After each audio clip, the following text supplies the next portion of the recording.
Hi, இன்றைக்கி ஒரு சூப்பரான மஷ்ரூம் பிரியாணி பார்க்கலாம் வாங்க. சீரக சம்பா ரைஸில் வந்து மஷ்ரூம் பிரியாணி எப்படி பண்ணுறதுன்னு தான் இதெல்லாம் ரெடி பண்ணி வச்சுட்டேன். பார்க்க சொல்ல எல்லாருக்கும் தெரிஞ்சிருக்கும் மஷ்ரூம் பிரியாணியாக தான் இருக்கும். 1.5 டம்ளர் ரைஸ் எடுத்திருந்தேன். சரி, இது புதினா, கொத்தமல்லி, ஒரு பச்சை மிளகா, 2 பச்சை மிளகா போட்டு நல்லா அரைச்சி வச்சுட்டேன். ஆயில் போட்டுக்கோங்க. கொஞ்சம் சீரக சம்பா ரைஸ்க்கு கொஞ்சம் ஆயில் எக்ஸ்ட்ரா போட வேண்டியதாக தான் இருக்குது. ஏன்னா நம்ம பார்த்தோம்னா நிறைய டைம் வந்து ஆயில் ரொம்ப கம்மியாக இருக்க மாதிரி இருக்குது. நான் பண்ண சொல்லலாம் பார்க்குறேன். ஆக்சுவலாக எங்கள் வீட்டில் எல்லாருமே பாஸ்மதி ரைஸில் தாங்க பிரியாணி பண்ணி சாப்பிடுவாங்க. அவங்களுக்கு அது சாப்பிட்டு தான் பழக்கம் எல்லாருமே, நான் கூட உட்படன்னு வச்சுக்கோங்களேன். இப்போ கொஞ்ச நாள் அந்த சீரக சம்பாவில் செஞ்சுட்டு அந்த டேஸ்ட் அப்படியே ரொம்ப பிடிக்க ஆரம்பிச்சிச்சு எங்களுக்கு. அதனால் இப்போ சீரக சம்பா தான் அதிகமாக வாங்கி சாப்பிட்றோம். ஃபஸ்ட்டு அந்த பட்டை, லவங்கம், ஏலக்காய், ஒரு இலை, இதுக்கு சோம்பு போடுவாங்க. அதனால் லைட்டாக சோம்பு போட்டிருக்கேன் சீரக சம்பா ரைஸ்க்கு. நான் பாஸ்மதிக்கு சோம்பு போட மாட்டேன் பிரியாணிக்கு. போட்டுட்டு இந்த மாதிரி நல்லா ஸ்லைஸாக கட் பண்ண ஆனியன் போட்டு நல்லா வதக்குங்க. நல்லா வதங்கட்டும். ஒரு கண்ணாடி பதம் வந்ததுக்கப்புறமா இஞ்சி பூண்டு பேஸ்ட் ஒரு 2 டேபிள் ஸ்பூன் எடுத்துருந்தேன். போட்டுட்டு நல்லா வதக்கிக்கோங்க. கொஞ்சம் நல்லா வதங்கட்டும். ஏன்னா இஞ்சி பூண்டு பேஸ்ட்டோட பச்சை வாடை கொஞ்சம் போகணும். அதனால் கொஞ்சம் நல்லா வதக்குங்க. இந்த ஸ்லைஸாக இருக்கிற ஆனியன் இந்த மாதிரி போட்டால் தான் வந்து சீக்கிரமாக பிரியாணியில் வந்து அந்த வதங்கிறதுக்கு கொஞ்சம் இதுவாக இருக்கும். கொஞ்சம் அந்த குறுக்க கட் பண்ணியெல்லாம் போடக்கூடாது பிரியாணிக்கு. எப்பயுமே இந்த மாதிரி ஜூலியன் கட் பண்ணி தான் போடணும். இது ஜூலியன் கட்டிங் சொல்லுவாங்க. இப்போ நம்ம அரைச்சி வச்சுருந்தோம் இல்லையா, புதினா, கொத்தமல்லி, பச்சை மிளகாய், இதை அந்த பேஸ்ட் எடுத்து அதில் ஊற்றிக்கோங்க. லைட்டாக தண்ணி போட்டால் தான் அரையுது. அதனால் லைட்டாக தண்ணி போட்டு தான் அரைச்சேன்.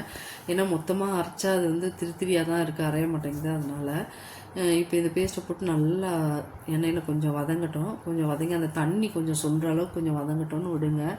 ஏன்னா அது கொஞ்சம் தண்ணி சுண்டுட்டோம். இதுக்கு வந்து தக்காளி போட மாட்டாங்க ஆக்சுவலாக சீரக சம்பா பிரியாணிக்கு. எலுமிச்சம்பழம் தான் பிழிவாங்க. பட் ஆனால் நம்ம பழக்க தோஷம் வந்து தக்காளி போட்டே பழகப்பட்டுட்டோமா, சரி தக்காளி போடுவோம் அப்படின்ற எண்ணம் தான் இருந்தது. சரி, அப்புறம் வந்து மஷ்ரூம் வந்து வாஷ் பண்ணி வச்சுருந்தேன். மஷ்ரூம் வந்து ஏன் இந்த கலரில் இருக்குதுன்னு கேட்காதீங்க. ஆக்சுவலாக நல்லா ஒயிட்டாக தான் இருந்தது. இதில் வந்து சால்ட்டு போட்டுட்டு நல்லா அந்த மாதிரி உரசிட்டு கழுவினேன்.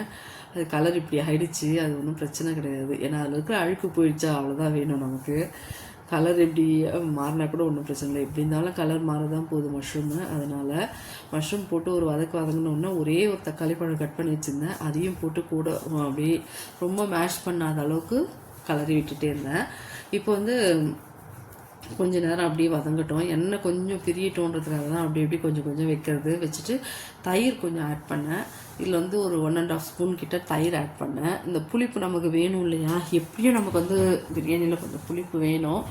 நம்ம தான் தக்காளியே ஒரு பழம் தான் போட்டோமா, அதனால் 1.5 ஸ்பூன் தயிர் போட்டுட்டு நல்லா கட்டி தயிராக இருந்தது போட்டுட்டு நல்லா மிக்ஸ் பண்ணி விட்டுட்டு கொஞ்சம் இருக்கட்டும். அது கொஞ்சம் நீத்தி வரும் இல்லையா, கொஞ்சம் நல்லா கலருங்க. இதுலேயே மஷ்ரூம் ஆக்சுவலாக வெந்துருங்க. அது ரொம்ப சாஃப்ட்டு தானே. அதனால் இப்போ வந்து நம்ம கொஞ்சம் மஞ்சள் பொடி, வெறும் மிளகாய் பொடி இருக்கு இல்லையா, அது வந்து நம்ம ஏற்கனவே பச்சை மிளகா வந்து காரத்தை பார்த்துக்கோங்க. ஏன்னா பச்சை மிளகா ஒன்று சுருக்குன்னு இருக்குது, ஒன்றுமே இருக்க மாட்டேங்குது. அதனால் நம்ம ஃபஸ்ட்டு வந்து ஒரு காரப்பொடி வந்து கொஞ்சமாக ஒரு 1/4 ஸ்பூன் போட்டுட்டு மிக்ஸ் பண்ணி சால்ட்டு போட்டு தண்ணி ஊற்றி மிக்ஸ் பண்ணிவிட்டு காரம் பார்த்துட்டு அதுக்கப்புறம் மிளகாய் பொடி கூட ஆட் பண்ணிக்கலாம். ஒன்றும் பிரச்சனை இல்லை. ஃபஸ்ட்டே போட்டுறாதீங்க. தேவையான அளவுக்கு சால்ட் போட்டுக்கோங்க. போட்டுட்டு தண்ணியை மிக்ஸ் பண்ண வேண்டியது தான். இதுக்கும் வந்து பாஸ்மதி ரைஸ் மாதிரி 1க்கு 1.5 தான். அதிகமாகலாம் வச்சிடாதீங்க. 1க்கு 1.5 வச்சாவே கரெக்டாக இருக்குது. 2லாம் வச்சிங்கன்னா பேஸ்ட் மாதிரி ஆகிடும் சாதம். அதனால சொல்கிறேன். ஏன்னா நிறைய பேர் 2லாம் ஊற்றுறாங்க, நான் பார்த்துருக்கேன். அது அப்படியே ஒன்று ஒட்டிக்கோங்க. உங்களுக்கு அந்த மாதிரி தான் வேணும்னா கொஞ்சம் எக்ஸ்ட்ரா தண்ணி வச்சுக்கோங்க. எங்களுக்கு பொலன்னு இருந்தால் தான் பிடிக்கும். அதனால் நான் வந்து 1க்கு 1.5 தான் வைக்கிறேன். ஏன்னா இதுலேயே கொஞ்சம் தயிரெல்லாம் போட்டிருக்கோம் இல்லையா, அதோட வாட்டரே கொஞ்சம் இருக்குது.